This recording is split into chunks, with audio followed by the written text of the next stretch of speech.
shape was never intended to apply to county jail inmates, only state inmates. So how did this happen?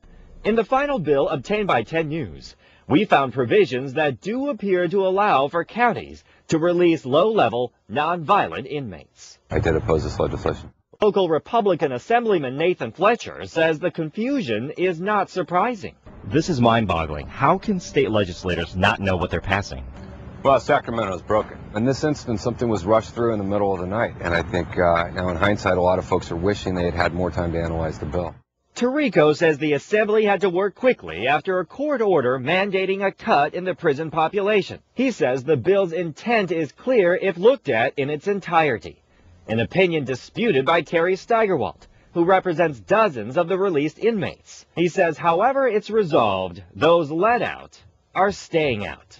So I can't imagine anybody who's released really having concern about going back into jail in the future if the law has changed. And change is coming. Tirico is putting together an emergency bill that would exclude county inmates. Meanwhile, inmates continue to be released, and the county continues to save money, $100 a day for every inmate. Michael Chen, 10 News. There's new information tonight on a developing story out of National City where a woman was found dead after a house fire late today on Orell Drive near D Avenue. 10 News reporter Itika Milanes is there. It took firefighters about 10 to 15 minutes to put this house fire out, and when they did, they found the elderly homeowner dead by the front of the home. Flames were shooting out of the home when firefighters arrived around 4:30. Most of the damage is to the front of the house, and that's where firefighters found the elderly woman neighbors say had been living here for about 50 years. One of her dogs also died. The other was burned and is being treated. Neighbors were too upset to talk about losing the woman they believed to be in her 80s. Her niece, who had been taking care of her aunt after knee surgery, showed up to the burned-out home and started crying. Right now, firefighters are still trying to figure out how this fire started, so at this point, they can't say if it is suspicious. In National City, Itika Milanes, News. And tonight, we're also investigating a mystery in National City. Why was a 27-year-old woman walking on the 805 freeway in high heels before she was run over and killed? In 11 minutes, what this teacher's aide was doing just before she ended up on the freeway that makes this case even more head-scratching.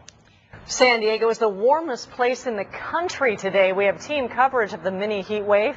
Let's start with Byron Miranda, who predicted this would happen. Byron? And we did have some heat in the forecast, and here it is. We've actually got record temperatures, at least one, and boy, a lot of 80s to show you. Wild Animal Park tied a 1970 record of 86 degrees.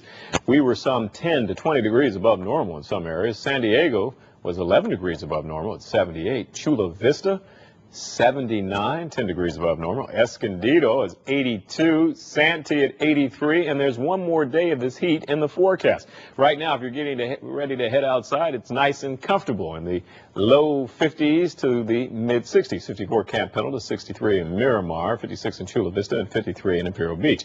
Now, when I come back in just a bit, we talked about the heat up last week at this time. Now what we're going to talk about is this roller coaster ride. We're going to take a temperature drop of 20 degrees and maybe some rain in the forecast. Details coming up. Back to you guys. Byron, thank you. Warm temperatures and a holiday equaled big crowds at the beaches and local parks today. 10 News reporter Robert Santos shows us the coolest and warmest spots in the county.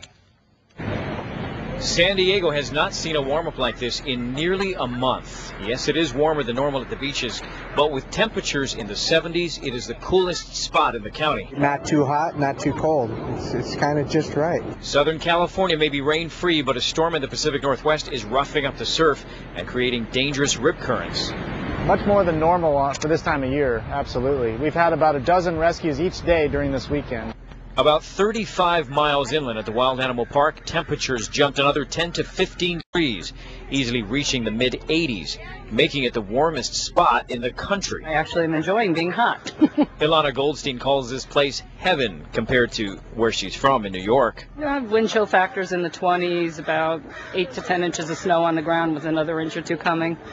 We found Joe and Phyllis Baruti leaving early. They knew it would be a scorcher out here. We usually come in the morning. We leave about noon, So we're going to Santee. It's probably warm out there, too. Most people welcome the warm-up, considering San Diego County experienced 27 days in a row of below-average temperatures and several winter storms with few breaks in between. you're not trapped in your house anymore.